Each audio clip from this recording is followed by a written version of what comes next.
And it's quite right, this will be an appeal, because I know very little about AI and I'm not particularly tech savvy. But I've seen throughout my entire career, I've been in the humanitarian aid sector for about 25 years now, these massive developments, these huge leaps forward that have helped really empower and enable some of the poorest and furthest behind in society to catch up and to play a role and potentially have a future in the workforce. So I have some challenges, and I'm going to finish on some challenges for all of you, because I've had a few conversations in the wings, and people have been so generous in coming up and saying, I've got an idea for that. This is how I think you can help, how I can help. But I want to frame the sort of situation where we are at the moment before I leap into the requests. And I think start really with a focus on the 2030 vision. You know, I represent Unicef, the UN Children's Agency, and one of the reasons we absolutely love the SDGs is their ambition, almost the audacity of their ambition. Because the MDGs were great. Don't get me wrong, we had made some huge step forwards with the MDGs. But when you frame the question in terms of we want to halve absolute poverty, we want to double the number of children in education, you sort of lack a bit of that ambition. And to be frank, we came close or achieved a lot of the MDGs because we focused on high burden and high population countries. So you hit India, Bangladesh, China, Indonesia, and a couple of others, you've done it, because you've halved it or you've doubled it. The great thing about the SDGs is when you say eradicate absolute poverty or complete access to quality education, you have to start with the Central African Republic. You have to start with South Sudan, Somalia, the furthest behind, the hardest to reach, because otherwise we're not going to achieve it. And this is where I think AI and technology can really help us create that world that we want to see, the 2030 vision, which is a better world to live in. And we in Unicef think that technology and AI will play a much more fundamental role in children's lives and children who are being born today than they have in our lives. It will influence everything from how they're conceived and born to where they grow up, to the types of jobs they have, and I think most importantly, and what I'll get to, the access to the services they need to survive and thrive. And that's critical, because the world we live in today is still pretty much set up, especially in the developing world, to provide services in a very static way. In a way that assumes you will be born, you will grow up, you will live, you will work, and you will die within about 25 to 30 miles of the same place. Schools are static. Medical and health services are static. And children are increasingly mobile. They're mobile for economic reasons, and they're mobile because of disasters, crisis, and unfortunately increasingly conflict. And how we provide access to those services to children today is going to be critical in determining their future. Now, UNICEF has had to rely on innovation and new technology for a long time to deliver what we've done. A lot of people don't know we vaccinate half the world's children. Every single year, half the world's children vaccinated by UNICEF. And to provide that supply chain through deserts, 50 degrees centigrade heat, with very little access to electricity, how we manage to map and look at disaster zones, to map where water points are, where schools might be, how we look at understanding the needs of rural populations in really difficult to reach and often conflict-affected areas, has made us rely on technology, satellite technology, drones. Really fascinating one. December last year, we were the ones that did the first ever drone-facilitated vaccination of a child in the Pacific Island. Small child was born, long way from vaccinations, and we trialled drone delivery and self-vaccination technology, which now works. And that type of thing is what we've relied on to really get us to where we are today. But we're going to need a lot more. And we think the area that will benefit most from AI and modern technology is education. Now, I'm a bit of a purist on this, having spent most of my time delivering both humanitarian and development work. I believe there is really only one true development input. The rest is peripheral, and that's education. When you have a well-educated population, you get entrepreneurs, you get doctors, you get nurses, you get civil servants, you get all of the structures you need to create a state. Without education, doesn't matter what you do. Now, there's arguments that you need healthcare and nutrition in order to support it, and I would agree with that. But the most fundamental objective has to be to educate children. And this is where we're going to need the most help in achieving SDG 4. Now, we already do quite a lot, and I'll give you some examples. So we have a program called U-Report around the world. Now, U-Report is in most countries, and it allows children the ability to voice their concerns, tell us what they need, to really, and to have debates amongst themselves. But one example, Mozambique, we get 30,000 questions a month from children in Mozambique, telling us about the type of education they need and the issues that are concerning them. And if you multiply that around the world, that number of questions is really difficult to deal with. So we're working at the moment to look at natural language processing chatbots, something that is multilingual, something that can respond to the concerns or the most common concerns of children in the 6,000 languages we know exist around the world in a real-time way. Because actually having the staff available to hear children's concerns and to react to them is almost impossible. So we're starting to use natural language processing and AI in order to collect that data. And we collect vast amounts of data about what children feel they need, but we need to be able to respond to them as well.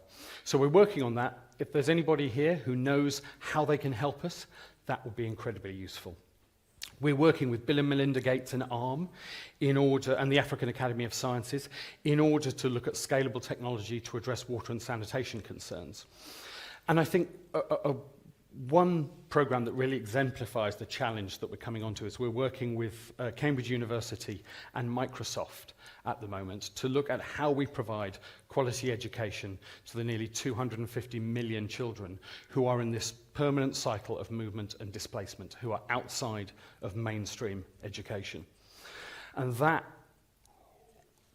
requires not only the deployment of flexible, self-learning and intelligent curricula, the type of curricula that can adapt to a child's needs without the constant attention of a teacher, but it also requires ability to have certification. And that certification is critical, because the second an education curricula is hacked, the second that somebody believes it's the brother, the father, the uncle that took the exam for the child, the qualification becomes worthless. They have no passport, they can't go to other countries. And if you look at the situation in Syria, children have had to leave Syria, they've gone to Turkey, they've left Turkey, they've gone to Jordan. Each time they're moving to, they have periods outside of education and they're moving into new environments where education is not continuous and they have no way of representing what they've already learnt. And it's only through AI that we're going to be able to build the type of platforms that not only adapt to a child's educational needs, but can learn about how they learn and then certify that when they take a test, it is that child that took the test and not somebody that did it for it, because otherwise that's what renders qualifications completely useless. And this leads into our big campaign at the moment. Our big campaign at the moment is called Generation Unlimited. Now, Generation Unlimited is based on the assumption that we've been actually pretty good at getting children into primary education, getting nutrition deployed out so they can learn, and getting them a sort of generation of numerate, literate teenagers. There's still a big gap. We're still focusing on the furthest behind. But our next big challenge is the second decade of life. How do you turn numerate, literate children into children employable in the new economy? And what we're seeing, especially in Africa, less so in Southeast Asia, but there's still some big gaps in areas there, is that it is those poorest and furthest behind children who this digital inequality is becoming bigger and bigger. They have less and less access to technology. They're falling further and further behind, and the types of jobs that they're going to need in the future are just not being taught. Educational curricula is not flexible enough to keep up with changing demands. And Africa has a very specific problem. Every year it falls about $50 billion in standard infrastructure behind somewhere like Europe. It is constantly falling behind in terms of roads, banks, shops, access to basic services, access to healthcare, and the type of infrastructure that children need. And so it's actually becoming a hotbed of new technology that's compensating for that. It's making the biggest jumps forward in certain areas. So it's probably got the widest adoption of internet banking and money transfer in the world. M-Pesa was one of the first ever money transfer systems because there were no banks. If you drive through, I was in Congo a couple of months ago, you're driving through the middle of Congo, about as far away from anywhere as you can get, and all the road stands say orange money, or it's these money transfer systems that are helping Africa catch up in terms of the type of infrastructure that modern economies need. But the education systems are not adapted to that. Most African children still learn post-colonial systems. Well, they'll learn about the history of Westphalia and Westphalian politics, not coding. They don't have access to the type of skills, and the teachers are not equipped to be able to teach. And this is the biggest challenge I think we face. But part of Generation Unlimited, we also have a campaign called Generation AI.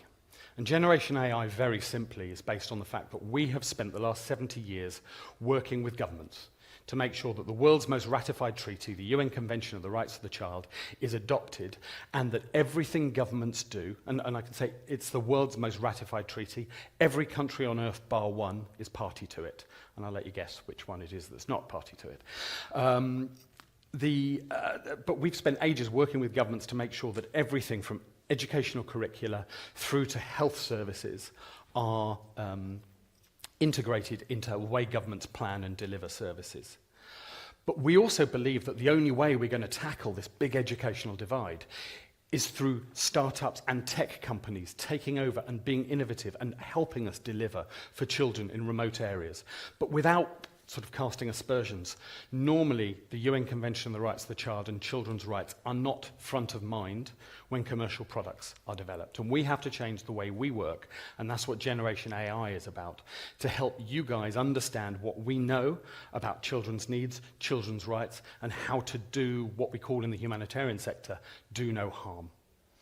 We know you can do a lot of good, but we've also seen in the past that without consideration of children's rights front and centre of programme design, harm can also be done. So the three things we need help with, there are three asks I have. The first is, how do we achieve digital connectivity? How do we address that enormous digital literacy and skills gap that exists between rich countries and developing countries? How do we ensure that, for example, in Sudan or Zimbabwe, where only 4% of people say that they have sufficient digital skills to engage in the modern economy, how that is addressed? And even somewhere like Europe, where we know 37% of citizens don't feel they have the skills to engage in a digital world. We need to address that divide, and that will require us achieving not only the right types of teaching, but the right types of digital connectivity to make sure everybody has access. Now, there's some interesting stuff, Zeppelin balloons going up across Africa, what universal Wi-Fi being talked about, but we need help rolling that out to the furthest behind and the hardest to reach, not just connectivity, but how they use it. The second challenge, and this is one I'm sure some people in this room can help with, is intelligent automated translation. As I said earlier, there are 6,000 languages spoken on Earth. But of the top 12 most popular platforms in terms of teaching children digital skills, only one is not in English. So how do we get children across the planet whose first language might not be English access to the highest quality forms of education and digital skills transfer? We think it's only through intelligent automated translation. Now, Google is great. It has sort of revolutionized how a lot of people communicate. But as a bilingual person, I'm half French as well, I can tell you that sometimes when I'm struggling with French grammar and I put it into Google's Translate, it's not always correct. And those little nuances can cause a great deal of harm to education if a child doesn't have the ability to follow up and question. So that intelligent and automated translation. And the third one, and I think the most important, is this challenge, and the one I alluded to that we're working on Cambridge with, is remedial learning. Exactly 263 million children are outside of mainstream education at the moment, and an awful lot more have periods where they're outside. So, for example, in southern Afghanistan, we're pretty good at rolling out schools. Schools are being established everywhere, but there is the spring offensive every single year from the Taliban. Children will be outside of those schools for about 2 months. And what happens is, cumulatively, that degrades their level of education and their family's ability to pay for that. We need good remedial education and intelligent remedial self-learning education tools that allow children to catch back up and not necessarily have what we've seen more and more, which is when a child has 1 or 2 years worth of remedial delay in their education, their family quite often has the choice only to take them out of education and make them work. So around all the refugee camps in the world, around all the areas of displacement in the world, you have the highest levels of child labour, and that's because families just cannot afford to pay for catching up. Self-learning, intelligent, remedial education tools are going to be essential in helping us achieve these goals.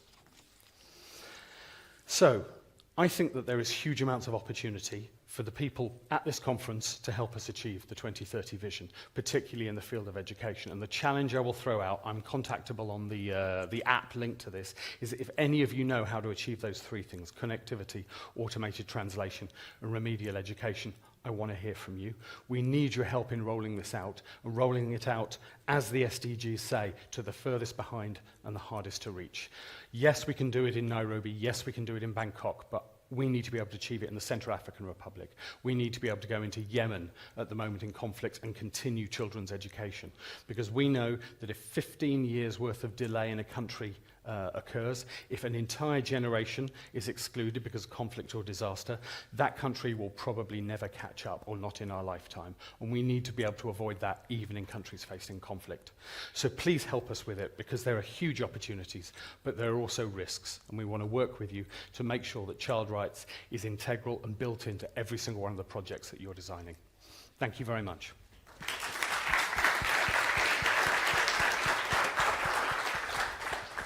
Thank you, Mike. Massively important mission here.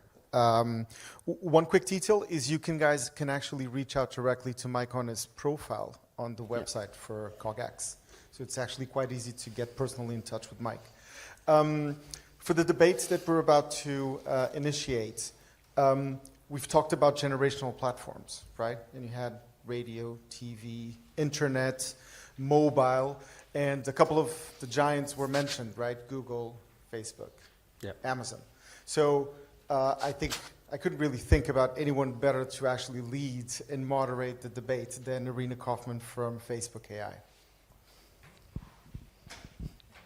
Thank you. Thank you. So I'm lucky enough to moderate this panel. I recently joined Facebook AI 4 weeks ago, so I'm a newbie there. But before that, I was at Google AI for 12 years at Google and helped found and build the team of Google AI. So I'm happy that I have the honor to host this panel, because these folks are actually putting into action. The last panel talked about call to action, and as I talk to this panel, that's what they're doing. So I'd like to introduce them. Obviously, you've met Mike. We have Tess, who is the CEO of AI for All. Do you want to come up? And I'll let them introduce kind of the work they're doing versus me taking a stab at it. We have Teemu, Roos, who is a professor of CS at the University of Helsinki, and also Kate Jarvis. So first, let's start off with just a brief introduction of what you're doing, because I got a chance to hear about it. It's super exciting, and it's best in their own words. So go ahead, Tess. Yeah, thank you. How's everyone doing this morning? Excellent. My name is Tess Posner. I'm the CEO of AI for All. We're a nonprofit organization that's focusing on increasing diversity and inclusion in AI. AI is obviously the driver of the fourth industrial revolution, what we're calling the new electricity, but right now we're facing a tremendous diversity and inclusion crisis in the field. The technology itself is being built by a homogeneous group that's really only accessible to a few, and yet AI is now getting embedded into our daily lives, and most importantly, it's being embedded into decision making and actually gating access to things like financial services and getting access to jobs or getting access to parole. And so it's really critical that we have those that represent our diverse society part of building these systems, because they're going to impact so many people's lives. So we run AI education and mentorship programs for underrepresented populations, including people of color, women, and low-income populations. So far, we've been mostly working on an AI summer camp for young people that we do all around the United States and Canada. But just a few weeks ago, we launched our first ever open learning program, which is actually free beginner level AI education that's offered online. And we're testing it right now, and we're planning to reach 1 million people globally with this model and really making it as inclusive and accessible and approachable as possible, which currently there's not a whole lot out there that really speaks to that audience from 0 to 1. So really excited to be here with you all today. That's a good segue, because Teemu, you run a course online, so I want to make sure this audience hears about it, that's accessible to everyone and not necessarily tech researchers who've been engineering their whole careers. Go ahead. Yeah, that's right. Good morning. My name is Teemu Roos. I'm from the Finnish Center for AI, and I manage the AI education program there. And my mission is kind of to open, so not to only be concerned with the students, university students in the classrooms, in the lecture rooms, but also the general public. And in that direction, we've been collaborating with this brilliant company, Reactor, who helped us create an online course, which is really like, as the title of this session is, AI for everyone. So we really want to, actually when we started thinking of the target group, we thought that we'll build an AI course for everybody who is not interested in AI, right? So not a very smart, I guess, target group thinking in normally, but we felt that that's the group that actually needs our help most, to be invited into tech, and we want to sort of do everything we can to support diversity. And we started out with the goal of 1% of the Finnish population. We were like a government supported program as a part of the Finnish AI strategy. But now that we've reached that level and goal, we set our goal to be not 2% of Finland, but actually 1% of the global population, so that you can do the math. It's a lot of people, and certainly we don't want to reach to the let's say the top 1% that you sometimes talk about, that are the richest and most affluent people, but really want to reach out to everyone, and really in also sort of in underprivileged populations and regions. And I think that's a big challenge. There's not, as Tess pointed out, there's not so much out there available for that audience, but it's really fundamental that we invest a lot in reaching out to those people. So Kate's next. Me and Kate chatted a little bit about connecting companies and mentors and the need for mentors and careers. And this is something that I always think about, being at big companies, of how do we give back. And many of my coworkers think about that. They feel like we're in this big company, but really they do want to do social good and grow kind of the pipeline. So please tell us about what you've been doing. Yeah, thanks so much. I'm Kate Jarvis, and I am the Director of Data and Digital at the Careers and Enterprise Company. And what we do is we bring employers into schools in order to prepare young people for the fast-changing world of work. So of course that relates to AI in any number of ways, and it relates to the fact that representation matters in STEM fields.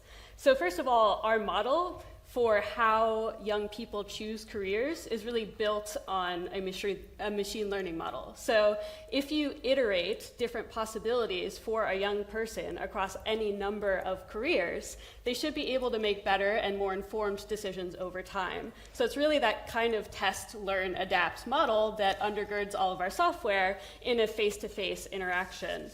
We also fund providers of careers activities for young people that really get them interested in technology. So for example, Apps for Good, which does great work in terms of getting young people to think about how they can use an app on their phone to address a social problem, and really walking them through that app development process. We're also on the fringes of recommending careers to young people in a highly AI-driven way.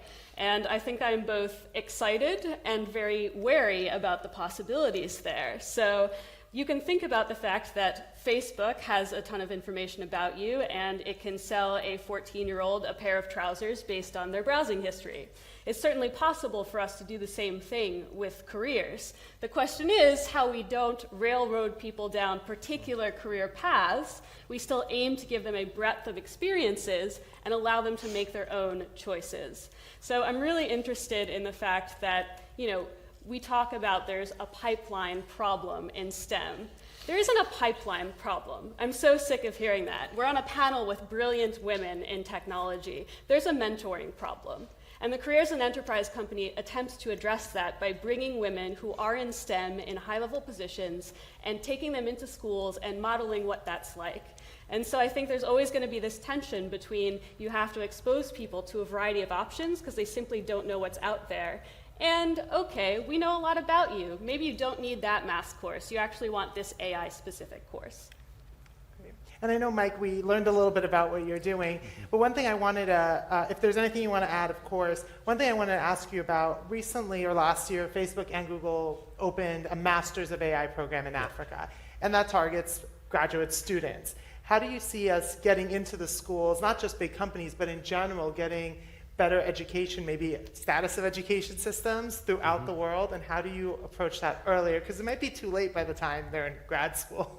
Yeah. Well, one of the things that we in Unicef, I can sort of admit that we went very quickly to technological solutions. So we were like, right, we can get iPads out and kids can then access. But we learned very quickly it's actually the pedagogy, it's self-learning, it's the ability for children to absorb information rather than just have access to it that's critical.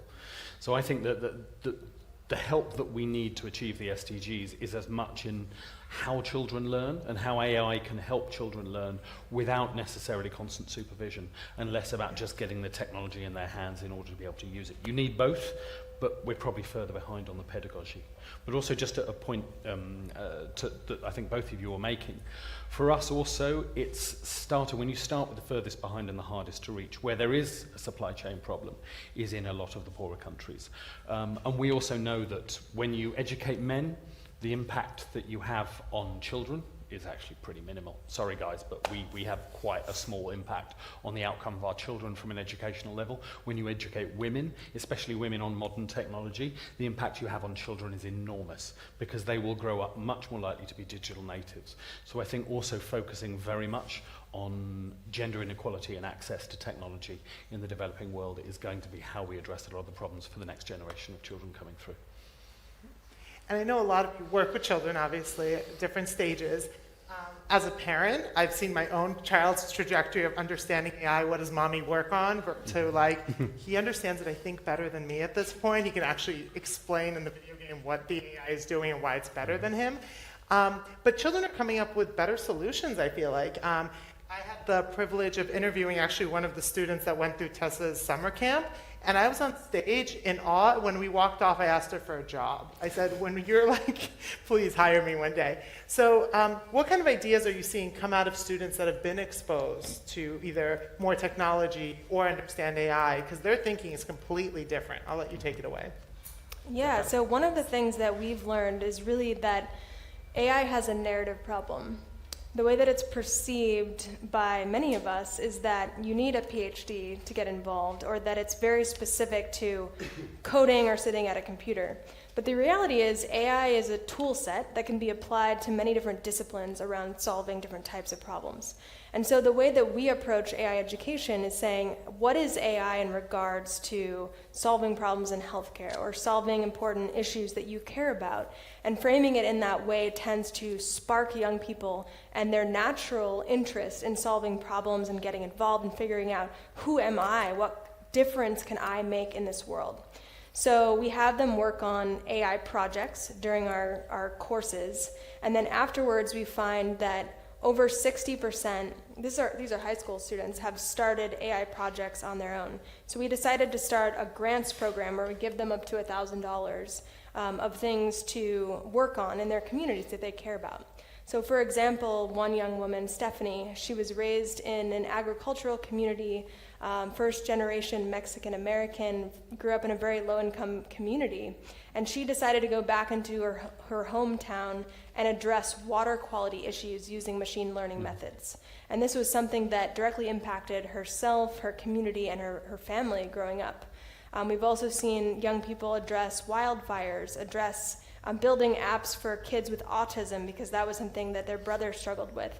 So you see a lot of organically people develop solutions based on the problems that they've experienced. So when we bring more people in, we're going to see a broader set of solutions being developed, especially if we take that interdisciplinary approach that AI can be applied towards all these different industries and all these different types of problems, and really empowering young people. This is yours, like you're shaping the future of AI. We're going to make decisions now that will affect them, so we need to get them involved immediately in building this stuff. I'm guessing this will work better, but so obviously this group is taking action. Big companies also understand that they have a role and a responsibility. I wanted to ask this group, what do you think academics and academic research, what role do they play? I know Teemu, yesterday you posted you were watching one of the panels and talks, and you had this Twitter post of, I hope someone asks, what's the role of academic research? Because I spend a lot of time with academic researchers, whether it's recruiting or working directly with them. So I'd love to hear your thoughts on it. Yeah, so I think that was a kind of a commentary on the debate whether startups or big tech are going to be the ones to disrupt and shape the future. And I was kind of a little bit surprised that some people, like for instance Jan Tallinn, he answered that it's obviously the startups because they take the risks, and the big tech is kind of these dinosaurs that don't kind of evolve anymore. But I was sort of, it's kind of strange to think like, if you think of the level of risks that you can take, if your time span is in a couple of years, you can't really take any big chances because you have to be kind of doing pretty short bets. But you can take big risks if you have the capacity and the kind of time span of decades. And that doesn't mean necessarily that we would start thinking of the problems and identifying the problems now, and then, you know, after 20 years, when it's already too late to solve them, we'd have the solutions. Because in the academia, of course, we have been thinking of these problems already for decades, and therefore the solutions that we're getting, yes, they took decades to solve, but we are now sort of getting the fruit of that research. So it's I just kind of wanted to sort of emphasize the importance of also sort of, you know, academia, but governments, even intergovernmental organizations that have the chances to take some big risks, or at least sort of ambitious projects that aren't possible in a smaller scale. So I think it's just a matter of finding the partnerships and the ways of working together. It's not like one or the other, but it's just we need to sort of appreciate the need for different kinds of organizations, and, you know, inclusivity also in terms of who is going to solve the problems, right?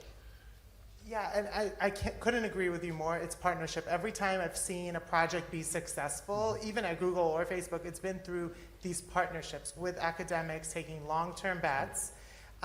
One thing, we launched AI for Social Good last year, and when we talked about it, it was empowering the ecosystem, because you can't sit in one location in the US and think you know every single issue that is going on in the world, and you definitely can't think you know how to solve it, even if you learn what they are. So what do you see as those potential partnership opportunities in your line of work, what you've been doing? What's a partnership that you've seen work really well? And it could be anyone, please. I mentioned one when we were up there. You know, we've been working with Microsoft in terms of getting the technology out into the connectivity out into some of the most remote areas. But it took our partnership with Cambridge University for them to say what I said earlier: stop looking at the technological solutions before you've cracked the pedagogy, before you've cracked how children learn, before we understand how we can use, you know, gaming to help them learn is great, but what are those elements of gaming that stimulate a child's attention, and in a positive way, not in a way that you have to shout at a 13-year-old boy to turn off a particular video game that involves parachuting onto an island 12 times a day, which are just reflecting my own life there. But you can have very positive and negative effects, but it took working with the Education Reform Unit at Cambridge University and Cambridge University Press to say this is how children learn, and therefore this is the technological solution that can help you deploy that out there. We were starting systematically the other way around, and you had lots of white elephants. You had lots of technology that either people didn't know how to use or wasn't being used in the optimal way. Yeah, what I'd really like to see is the involvement of text-to-speech companies and other kind of linguistically focused organizations with smaller startups, but also with government agencies and with educators and academia, because I think, to your point in your talk, part of what we're missing here is the kind of human element in the interpretation of language when we think about AI, and how much that is shaped by these corpora that we're working with. So one of the examples that I ran across just Googling myself this morning, I was checking different Google translations for different phrases and seeing what happened on the other end. So I entered a phrase in Turkish for non-gendered person is a doctor. It said, he is a doctor. Non-gendered person is a nurse. It returned, she is a nurse. And so when we have these kinds of AI systems, whether they're used within a particular company like Facebook, or whether they're used in order to help people text message and get the support they need in an underprivileged country, we need people who are thinking about that the corpora these systems are learning on are inherently biased. So I think we need to get away from data silos in solving that problem. That's a great point. I worked on ML fairness for a long time, and the data sets are biased. You have to make sure the data set isn't biased, otherwise your technology is bound to be. With that, I had a bunch of questions because I was so excited to talk to all of you. And one thing that came up, I watched a talk from Tess as I was preparing, and you talked about AI changing the world. And you have this quote, AI will change the world, but who will change AI? And I want you to speak a little bit about that, because it's a really powerful message. Yeah, I mean, right now, as I mentioned before, we are in a crisis of this question of who is building AI. So for example, worldwide, only 12% of AI and machine learning researchers are women. 12%. That's crazy. And at some of the big institutions, 80% of the faculty or those researching and teaching AI are male.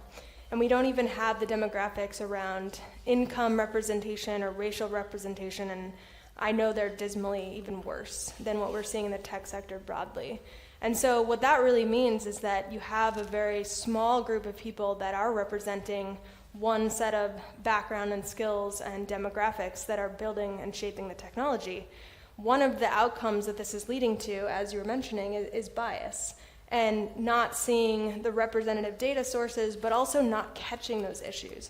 Because it's really hard to not have bias just inherent in a data set, but who is actually asking the right questions and creating the right product lifecycle checks throughout that whole system so that those things are caught early before they're out into the world.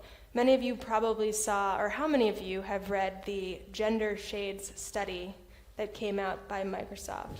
Oh my gosh. Okay, gendershades.org. So it came out last year by Microsoft and MIT Media Lab, and it looked at facial recognition software, which has been a big topic lately of should we use this, how should we use this? And really they researched the top facial recognition software that's being used out there today and found that for overall accuracy of looking and recognizing people's faces, it was pretty good. But if you break it down by race and gender, the story changes. So for people of color, and especially women of color, it was much less accurate at looking and predicting at who someone is. Now imagine these systems are being used in immigration services, in hiring, and in all types of cases that could have life-altering consequences for people's lives. So as we outsource more decision-making to AI systems and say, oh, this is going to be actually less biased than human decision-making, it's going to help automate and create more efficiency, all of those things are exciting and true, but at the end of the day, if they're biased, it could exacerbate existing equity issues and further marginalize certain groups that these are things that we're trying to fix. Why would we enhance those issues with the technology? So we really need to hold up a mirror and look at who is building and shaping this technology. I go to a lot of AI conferences, and I'm in a lot of discussions about AI ethics and responsible AI and what standards do we need to create. And most often, it's the same people that I see every time. And it really is on us, the responsibility is on us to look at who is on the panels that are talking about this, who is on the ethics boards, who's creating and shaping the curriculum that we're talking about, who's teaching young people. We need to ask these hard questions and be able to do what it takes, the hard work that it takes. And it is going to be a holistic solution that's not a simple answer. But if we don't get this right, not only will we miss out on a lot of the positive potential of AI, we could, again, spiral out some of these issues that we're seeing. So we need to look at who is changing AI, because AI will and is changing the world. Please, yes. Yeah, that's sort of brilliant stuff, and I just wanted to say that we sort of probably here are, and probably all of you are committed to this, but it's sometimes hard to sort of have faith in this, in making progress, because it's so hard, isn't it? So we've been working on this really hard for a long time.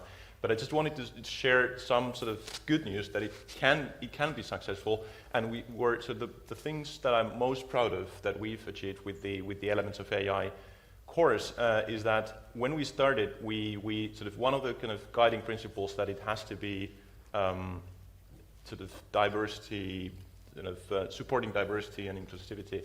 And when with the design and all the approach, it's not techie, it's kind of friendly. Like if there's a chance to put those against each other, and what we've seen is that we have about 40% women in the user base. We have 25% over 45 years of age. So it's not only kids, right? So kids are sort of course, the next generation.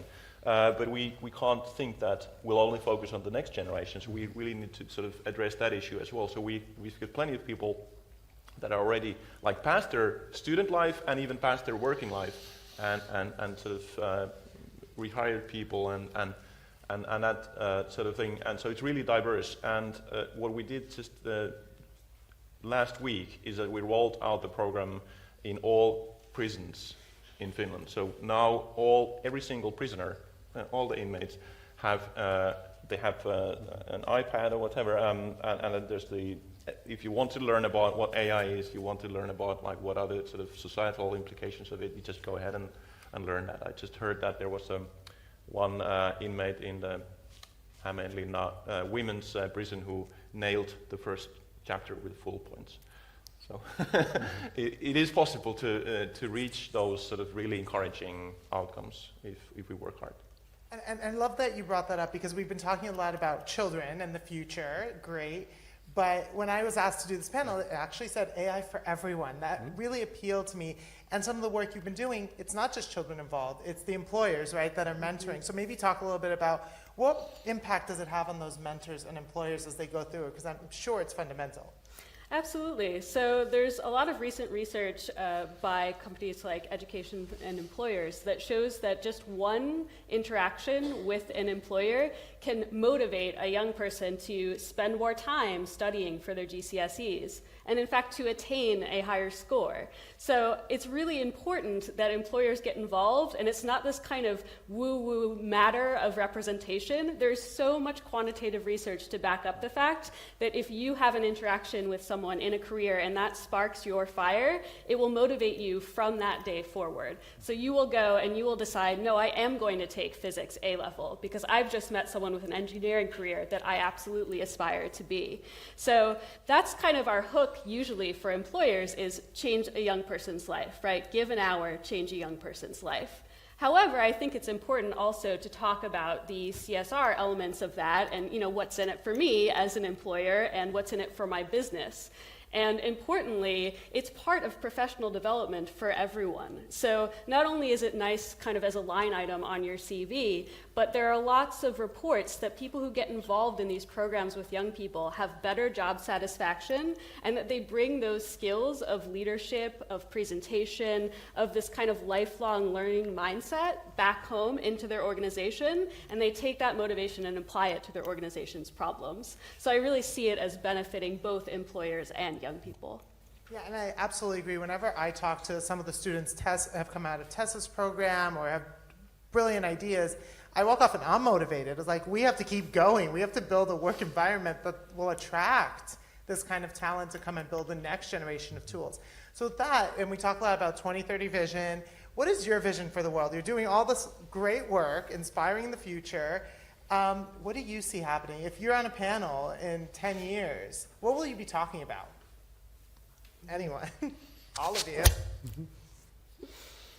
Well, I can tell you what I hope we're talking about. Sure. Which we'll be talking more about the detail, the subtlety, how we improve the systems, how we can adapt and adjust what is already in place. Because as I said, at the moment, there's an enormous digital disparity. You know, if you are growing up in somewhere without access to the type of tools and systems and learning that you need to engage in everything we're talking about here, chances are you won't catch up. And unless we tackle that enormous disparity, especially the gender disparity in a lot of the developing world, there will be leaving an entire generation behind. And the whole point of 2030, you know, the phrase that underpins it is leave no one behind. So I hope we're talking about rather banal subjects linked to how we adapt and adjust, as opposed to actually how we achieve digital equality. Yeah, I completely agree with that. I think my hope would be that we're talking about how to use new technologies to solve problems across different sectors, rather than how to solve the problem of diversity in technology. And I feel like we just have panels for decades, right, about this problem. And so I'm really focused on what we can do in order to achieve that kind of future. And it isn't just about inspiring young people, though that is what the Careers and Enterprise Company does. It is about lifelong learning. And one of the things I find most fascinating about AI is that it's so generationally divisive, right? So there's all this fear-mongering among a lot of older cohorts, and particularly in the media, that positions automation as a thing that's taking away all of our jobs, and now we have to reskill the entire population, or we're going to face, worldwide unemployment. But to Tess's point, we have lived through several, actually, industrialization phases over the course of human history, and this is just another one. It's another opportunity for everyone to get involved with new technologies and see how they can impact their particular business models, their particular social problems. So I'd actually hope that we have a lot of older speakers on the panel as well. Certainly, we're going to be 10 years older, so that's going to solve itself. Good start. Our kids will be on the panel. Yeah, but so I really hope that we will get rid of AI ethics or AI diversity panels, and every panel will be about AI ethics and ethical use of AI. And so there wouldn't be there's this stage, AI ethics stage, and I think yesterday somebody pointed out really nicely that it shouldn't be a separate panel where people go in the corner and then that's got it covered.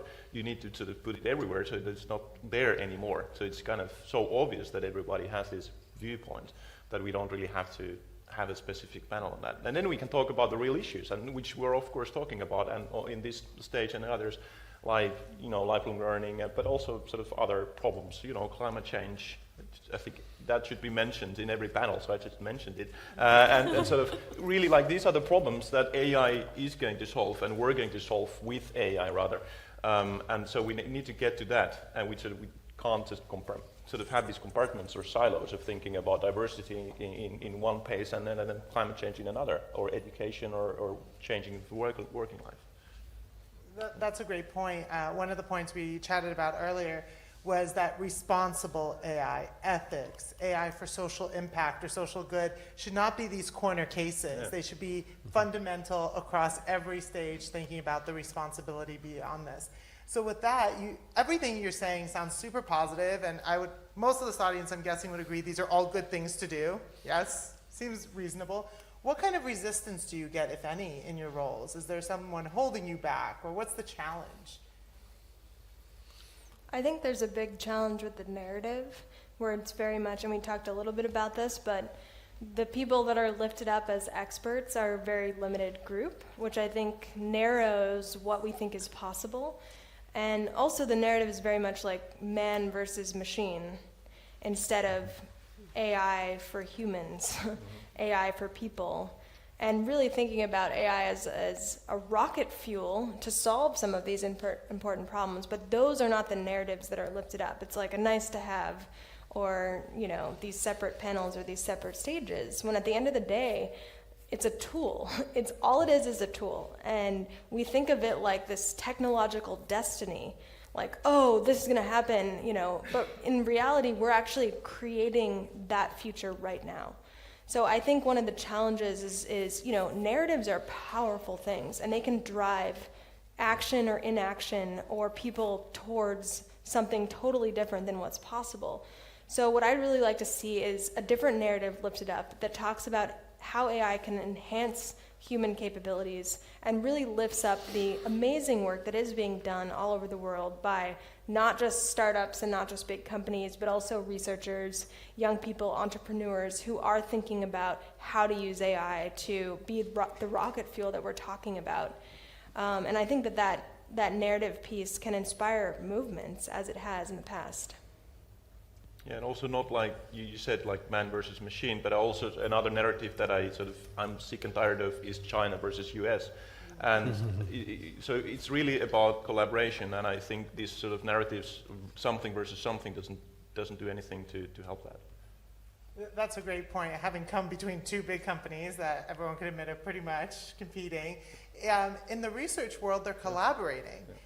And that was the interesting thing. Everyone looked at me, how could you do that? Like and immediately I said, we've worked on projects together. We worked on opening the institute in Africa together. We've worked on partnerships along the way. We're really proud of the work Microsoft is doing as well, and Apple. And that's inspiring. That's the research community, and AI has been built by the research engineering communities, startups and big companies. So it's not in isolation. Mike, it sounded like you perked up, so please. In order to answer this, I have to sort of take my official hat off because it's probably going against organizational policy. But one of the biggest challenges we have is understanding of the roles of how we can shift the needle, how we can really shift things. Because the way that the world is set up is actually still quite traditional. Governments view their role as, recreating borders, central governments taxing populations to deliver basic services. And corporations view, or the role is still viewed about how they make money and how they can profit within it. Actually, the idea that we're ever going to recreate a sort of Westphalian view of the world where we'll have defined borders and structured governments that will be delivering the majority of services in places like Africa, where the majority of vulnerable people will live in the next 30 years, is nonsense. It's absolute nonsense. So all of this effort looking into, right, this is our role and that is your role, is sort of missing the point slightly. And for me, I think the way that big organizations like Unicef or other not-for-profits are going to have to adapt is towards, and governments as well, is away from an idea that we will be the service delivery partners of the future, and that more towards a sort of what I call an Intel model. There are a dozen different computers, but they're all powered by Intel. We should use our expertise to help commercial organizations do well and do good, because when you achieve that incentive structure, you're more likely to achieve the big leaps forward that we're going to need to address some of these. And it's worthwhile remembering that the Sustainable Development Goals have a $2 trillion financing gap. We don't know where £2 trillion worth or dollars worth of the money to pay for them is going to come from.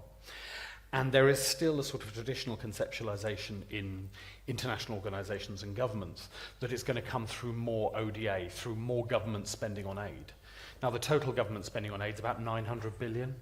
Are we going to find 2 trillion more, especially in an era of protectionism at the moment? I don't think so. The way we're going to achieve it is if we help every company on earth focus a little bit of their attention on how they can do well as do good, as well as do good. And the stuff we're doing with Facebook, the stuff we're doing with Microsoft, the stuff we're doing with ARM is a really good example of where purpose is becoming core to technology companies' objectives and strategy, as well as just revenue. And that's the shift we need to take. It's away from an idea that service delivery is the domain of a government and profit and technology is the domain of the corporate sector, and how we can help you do good and do well in some of the most difficult places on earth. Super inspiring. And one of the things that attracted me to the research group, before that I'd worked in search, was this moving technology forward. So you're like, move the needle, what is gonna accelerate it, the rocket fuel kind of statement that Tess made earlier. That's what got me into it. So what actually inspired you to get into the space you're in? Like, what was that point where you're like, okay, I have to start this program to educate diverse groups, or I have to go educate a whole government system or whole ecosystem? Oh yeah. So before, I don't have an AI background, but I was doing work in education and especially tech equity spaces, and I was working on this initiative called Tech Hire, which came out of the Obama administration, to really work with cities around the US to connect employers to education providers to create more inclusive tech pathways for people that were non-traditional to get into tech. So moms that were returning from home, veterans, unemployed youth, all these different groups that don't currently have access to tech opportunities. And one of the things that we were doing is actually trying to incorporate AI into some of the training, and we saw this enormous gap. And this is what I was mentioning before, just about the myths and the narrative. There's so much fear. I live in the Bay Area, in the middle of the whole tech ecosystem, but if you go anywhere outside of the Bay Area, and I wonder if the same kind of trend exists here, where if you go out of the center of where the tech is happening, there's such a different feeling and such a different space. Not only is there fear, there's disconnection, there's lack of opportunity, and we know that AI is going to be everywhere. It already is, becoming invisible and ubiquitous. And so to see such a huge divide was incredibly disturbing to me, because as this is the future, not just in terms of, great jobs that are out there, but it's literally going to be in every industry. So if you work in healthcare, if you work in manufacturing, you need to have some level of AI literacy just to understand how you're going to be interacting with these systems that will be incorporated into your field. So it really should be AI for everyone, regardless of what you go into, but that is so not the case. And working in different rural areas or different cities that were non-tech hubs really woke me up to that, and that's how I started getting into AI. So you made a really good point, Kate. How many people here have started education in AI, have always been involved in AI? Because I did not do my education in AI. You're the one. So it's okay to not have a degree in AI and still have a huge impact. And I think that's really important to remember, and really inspiring to children. You don't have to be in one field to make a career in it. So Kate, please. Yeah, absolutely. I was a poet until I was in my mid-20s. I was touring the United States doing spoken word poetry. And it was only later that I stumbled across these kind of poetry generators online that use online corpora to say really wacky things that I got interested in how it can be applied to language. But the reason I got into technology and into education about technology is because I had a lot of trouble getting access growing up. So I was homeless intermittently, and I didn't have parents who could help model for me what it was like to have a good job. And so I sort of tried to figure it out on my own, but I absolutely wouldn't have made it to where I am today without a lot of really great mentors. And so that's why I always think about the power of a mentor in a young person's life who might not have that sort of thing at home or even in their school. And as soon as I got more familiar with what it meant to be involved in technology, I discovered how truly powerful it is. And as a former poor person, I thought technology wasn't for me. I thought that this was some sort of special world in which people had access to all kinds of information from across, the universe, and they were building the future, and I was somewhere on the outside, kind of knocking at the door, saying, "Please let me in." And so over time, I got involved in linguistics, working with big data, and that has a lot of crossover with cognitive science and with symbolic systems and computer science. And I said, hey, this thing that we call machine learning is something that we all do. It is a human experience to just think about what's going on in the world around us and to learn based on iterative experiences that we have at work and in our daily lives. So why isn't this kind of at the core of all kinds of things that we teach people? And as you say, why isn't it AI for everyone? Yeah, and I know we're running out of time, but I have one last question. One sentence answers. What keeps you up at night? Tonight, what keeps you up in your field? It's the tough one. I saved it for the end. Last couple of weeks, I've been, to be honest, I've been amazed by the text generation technology, OpenAI GPT-2. Just playing around with that, just having fun. It's mind-boggling what kind of stuff comes out of that system. And these are the kind of things that I think are the ones that I'm sorry, this is the second sentence, I'm probably already the fifth. I wanted to share that, so that's why I got into this sort of interface between tech and sort of education and that kind of thinking, is that I find these things so interesting and curious and fun that I thought that what the heck why are we keeping it to ourselves? Everybody should have the chance to have this joy and amazement with what we can do and what fun we can have with it. I would say that commercial companies will own and capitalize on all of our personal data before the government gets hip to what we can do with it for good. I think it's what I was saying earlier, the unintentional consequence of not embedding child rights and an assumption of, and children's voices into the development of new technology. I think we have a huge opportunity to do good, but if we don't pay attention to what children are saying and what we know children need, we also have the potential to do some harm as well. I think just scale. So I think it's so amazing, like the work that we're all doing and so many people that are here doing such great work. How do we scale it fast enough?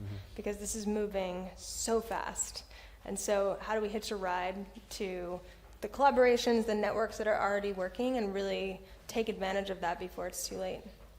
So with that, thank you all for being here. I totally agree this is a phenomenal opportunity, and thank you all for listening to us. It's an honor. Thank you.